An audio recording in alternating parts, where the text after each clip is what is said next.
രാജീവേ, നീ എപ്പോഴാണ് വന്നത്? എന്തല്ല മുത്ത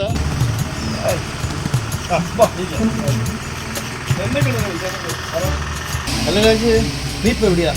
കുറെ കാലം എന്നെ കണ്ടിട്ട്. ഒന്നോട്ടാ ഞാനിപ്പോ പുറത്താ. അല്ല, ഇത് നിങ്ങൾ അത്തായിരുന്നു. ഞാൻ ഗൾഫിലല്ല, നിങ്ങളറിയില്ല. ഗൾഫിലോ? ആ അല്ല പോയി അവിടുന്ന് പണി ഇവിടെ ഭയങ്കര രസല്ലേ. എന്ത്? ആടെ കറക്കായിരിക്കും പണി. എന്ത് ഓട്ടോയോ? അല്ല ചങ്ങായി, അറബിന്റെ പെണ്ണുങ്ങളെ കറക്കലെന്ന്. അറുപത് പെണ്ണുങ്ങളോ? എന്ത് സുഖാന്നാ പറയണ്ടേ.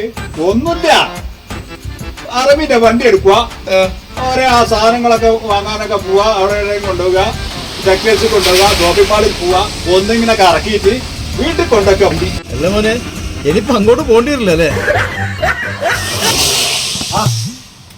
എല്ലാം യോഗം പോലെ ഉണ്ടാവും. അല്ല നമ്മളെ സലീം എപ്പോ ഉണ്ടോ? ഓ ശരിയുണ്ട്. ഞാൻ വെച്ചോ വെച്ചിരിക്കുന്നു.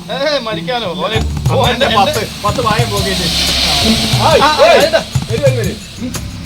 ഇവനറിയോ? ഇത് എന്റെ കൂട്ടുകാരനാ രാജീവ്. ഇവന് ദുബായിൽ നല്ല പണിയാ. ഇവന്റെ സ്ഥിതി എന്താ അറിയോ?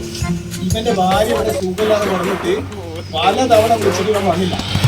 ഇവൻ വരാതായിട്ട് ഇവന്റെ ഭാര്യ എന്ത് അറിയും? ഭാര്യ വേറൊരു പെണ്ണിന്റെ അക്കൗണ്ട് ഉണ്ടാക്കിയിട്ട് ഇവനെ വിളിച്ചു. അങ്ങനെ ഇവനെ അവിടുന്ന് ചാടി പിടിച്ച് വന്ന് ഇവിടെ വന്നപ്പോ ഭാര്യയുടെ പണി നോക്കി പോവുകയും ചെയ്തു. ആ ഗൾഫിലെ ജോലിയും പോയിട്ട് ഇപ്പൊ വഴിയാതാരായിട്ട് അതാണ് എന്റെ അവിടുത്തെ കറക്കവും പോയി, ഇവിടുത്തെ കുറവും പോയോ?